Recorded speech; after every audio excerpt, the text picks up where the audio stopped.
Hey YouTube, KT here checking in with you to show you the other half of my hinge post. I finally got the cap welded on and in place, and I'm going to show you what I was able to get done.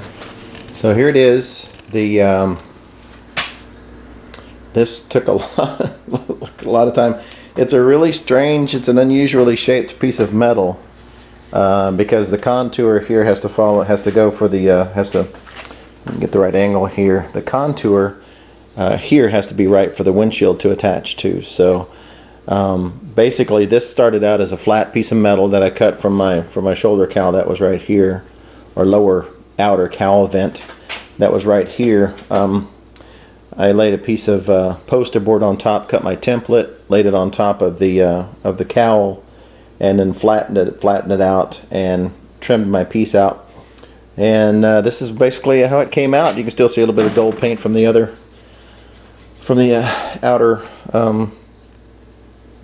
panel. But basically I had to come up here. This was like a little pie shape right here, or triangular shape. I had to form this, put the 90-degree break in here, tuck it back in, another 90-degree break there, and kind of form this little dimple down here so the windshield could come in and lay in here and then wrap around like that. So it's a little, I think it's a little concave. I'll be able to tap that out because I can get to it from the inside. But basically butt welded, I got a butt joint from here, wrapping all the way around, going down inside to right here, and then following all the way down to the base down here. On the outside here I didn't have any flange left. When I pulled the old piece, when I pulled the old cap off, I had no flange whatsoever. I was going to just, drill and spot weld, but there's nothing left. So what I had to do is come in and clean the side up here, and basically I ran a couple of beads all the way down, cleaned it up, and then grounded it down. So I think it's pretty solid. I did have a lot of flex in this. Now that I've got this in place, it's nice and tight. Much better. Let me show you the driver's side. And that's going to be next. So hang on. Alright, so here's the driver's side. This is what the passenger side started out like. It just rusted completely through where the connector point was. This is that contour that I was talking about on the other side for the windshield, where the windshield comes down and then wraps around like this. So I've got that duplicated fairly well over there. I'm hoping I can be able to do the same thing with this one.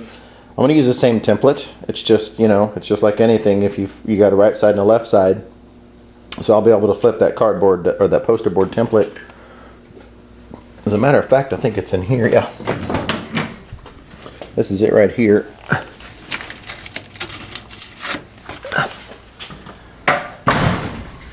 So on the other side, where it was like this, obviously this side is going to be like this. So basically I'll just come in, whoop, come on, cooperation here. That's going to wrap around the side, tuck it in like that, and boom. Be able to make my connections there. I might have to pull this up a little bit. You can see right there how bad that is. It's rusted all the way through. There's a big old hole, a big old gash right there. I got a roof bridge from the guy that I bought the doors from. He gave me his roof bridge, and he gave it to me. Somebody bought the bed, and then somebody bought the cowl, and all he had left was a roof. So he sliced it up and passed it on, which is really cool. But anyhow, here's the template. This is basically the same one that I used on the other side. And I just flipped it. I'll flip it for this use over here, and that'll cover all of this right here. Wrap me all the way around, and then down here. This is spot welded. Toot, toot, toot. And that's what was gone on the other side. I'll have to wait and see what kind of luck I have when I pull these spot welds and drill them out. Still got a little bit of the flange here, so I'm hoping I'm going to have some luck and be able to drill some plugs and then do some plug welds here. If not, then I'll do the same thing as I did over there, just put a seam all the way down, bead all the way down. I might just do it anyway. I think it's probably a better device. This one's going to be a little more tricky because this section right here is completely rusted is completely rusted off. This actually has a lip that goes up and over.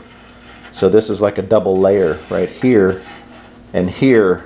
On that one over there, zoom in right quick. Yeah, you can see that double layer right there where it comes up and actually forms a table or a shelf for the dash to sit on. And this one's completely rusted. Completely rusted. So anyhow, this is the next one. I've got about, on that other side, just for this right here, I've got about 6 hours in it. You know, not being a professional and doing this all the time, it tends to take a little longer.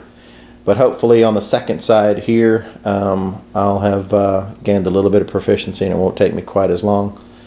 I think it's the right thing to do. I didn't just want to come in here and, you know, just throw some filler in here. It's not why I'm doing this. I'm not going to half-ass it. And then the pillar, the roof bridge that you can see here, the roof bridge that I got is in really good shape. This is really bad. I mean, so what I'm going to do, you can see like the whole, let me see this. You can see where the whole roof is flexing right there. So this is all going to come out. He gave me about 8 inches back here for me to be able to cut across and then tie in at the A-pillars just below this rivet post right here, this trim clip post right there. I'll be coming in right about here on both sides, here and over there. But anyhow, in case you didn't notice, I'm actually working in the garage. This thing being wide open, I knew if I set a tarp on it with the wind that we've had lately, it's going to tear it up. So I made room in the garage, and my lovely wife was kind enough to let me park this in here instead of her car. So I need to get it done and get it out of here as soon as possible, so she can park her car in here. But anyhow, hope everybody's doing well, and you guys are getting to have a little bit of fun with your projects. Saw a couple of videos. I think I've commented on one or two recently about all the stuff that's been going on. I guess there may be some comments flying around or something in terms of, you know, who's enjoying the videos or who isn't enjoying the videos. I think there's probably a detractor or two out there. So I see the thumbs down. I guess the thumb down guy that everybody's talking about, but I'm not gonna let that bug me. I'm learning a lot from you guys. I enjoy spending time with you, even though it's on a video. I think it's a lot of fun listening to you guys talk and getting your thoughts and your opinions on things. You know, we do definitely all have different viewpoints, but you know, as I put on, I think I put it on 265 Chevy's, commented on one of his videos that I think, you know, some way, somehow, if we all lived in the same neighborhood, we'd end up in the backyard just chatting with each other. You know, we're all here to do the same thing and to share and have fun and talk and that kind of stuff. So I'll keep putting them up, and I'll keep watching you guys and learning and sharing, and I think that's what all this is all about.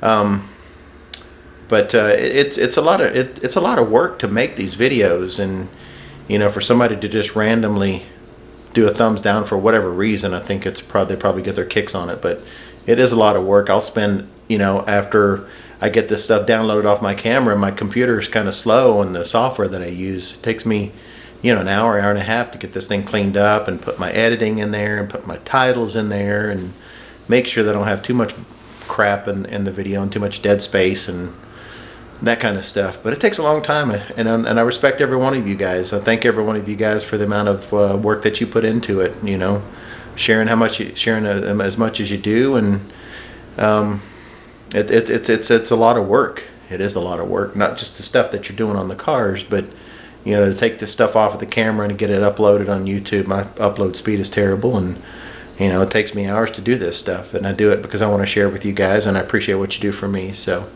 to everybody in the garage gang, you know, keep it up, keep sharing. I'm gonna keep watching.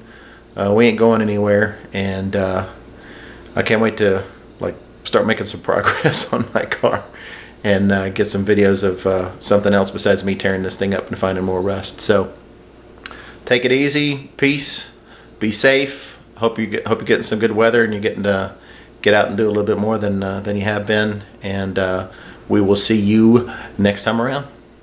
KT out.